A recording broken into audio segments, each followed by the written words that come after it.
আসসালামু আলাইকুম সুপ্রিয় দর্শক, পবিত্র মাহে রমজান উপলক্ষে আমি আজকে আপনাদের জন্য খুবই মজাদার একটি পারফেক্ট মিষ্টি দইয়ের রেসিপি নিয়ে হাজির হয়েছি।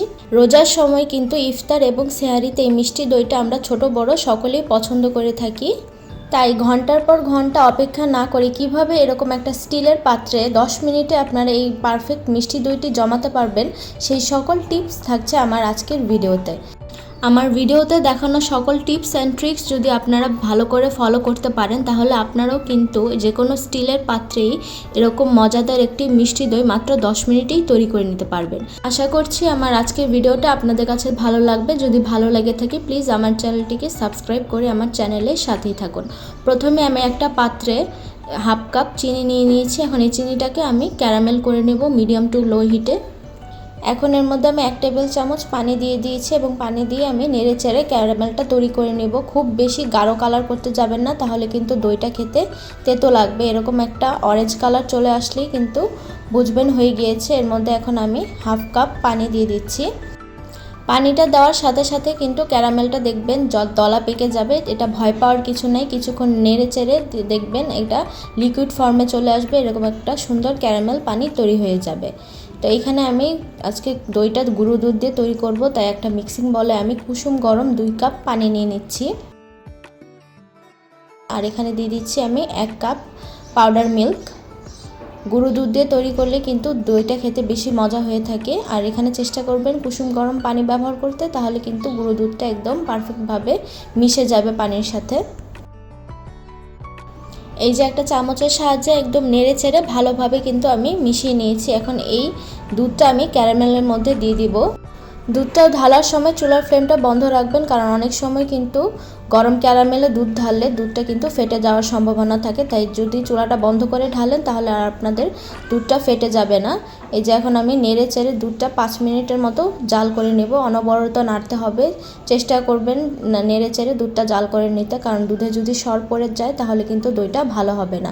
এভাবে 5 মিনিটের মতো আমি জাল করে নিয়েছি। আর আপনারা যদি ক্যারামেল না করতে চান না করলেও হবে, কারণ দইটার মধ্যে আমি সুন্দর কালার আনার জন্য কিন্তু ক্যারামেলটা ব্যবহার করেছি। আপনারা চাইলে এরকম দুধের মধ্যে হাফ কাপ চিনি দিয়েও কিন্তু দুধটা জাল করে নিতে পারবেন। এই যে দুধটাকে এখন আমি এই পর্যায়ে চুলা থেকে নামিয়ে এইভাবে অনবরত নেড়ে ঠান্ডা করে নেব। খুব বেশি ঠান্ডা করব না, কারণ দই বীজ ব্যবহার করার জন্য কিন্তু এটা কুসুম গরম থাকতে হবে। তাই কীরকম গরম থাকলে বুঝবেন যে আপনাদের দই বীজটা দেওয়ার জন্য পারফেক্ট, সেটা আমি দেখিয়ে দিচ্ছি। এরকম একটা আঙ্গুল চুবিয়ে যদি আপনারা এই গরমটা 10 সেকেন্ড সহ্য করতে পারেন, তাহলে বুঝবেন যে দই বীজ দেওয়ার জন্য উপযুক্ত সময়। এখানে একটা মিক্সিং বলে আমি 4 টেবিল চামচ টক দই নিয়ে নিয়েছি। আর এই টক দইটাকে কিন্তু আমি একটা ছাঁকনির সাহায্যে এটার যা পানি ছিল এটা একদম ভালোভাবে ছেঁকে নিয়েছি। পারফেক্ট দই তৈরি করতে গেলে কিন্তু আপনাদের দই বীজটার মধ্যে কোনো প্রকার পানি থাকা যাবে না, কারণ দই বীজের মধ্যে যদি পানি থাকে সেই দই জমার পরেও কিন্তু পানি ছেড়ে দেয়।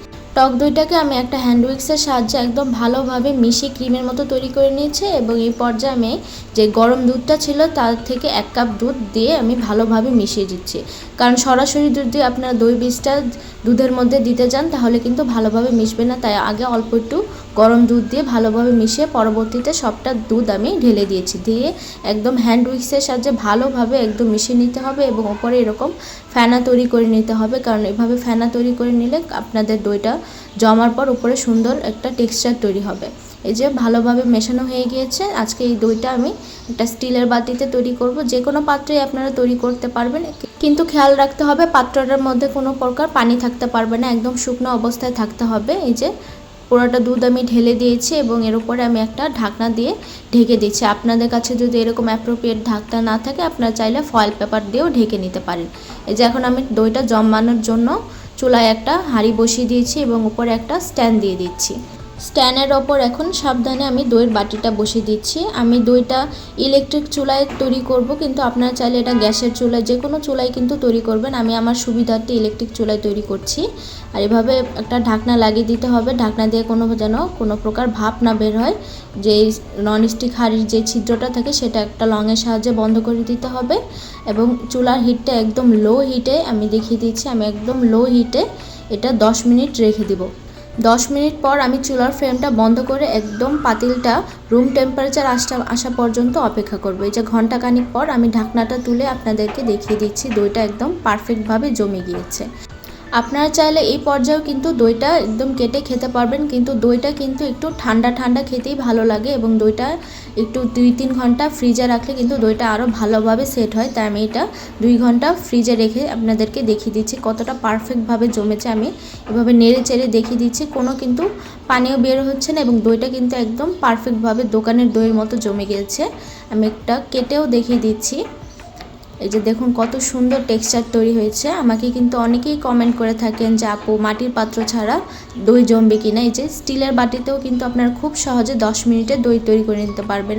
স্টিলের পাত্র ছাড়া কাচের বাটি অথবা মেলামাইনের বাটিতেও আপনারা এই পদ্ধতিতে দই তৈরি করে নিতে পারবেন।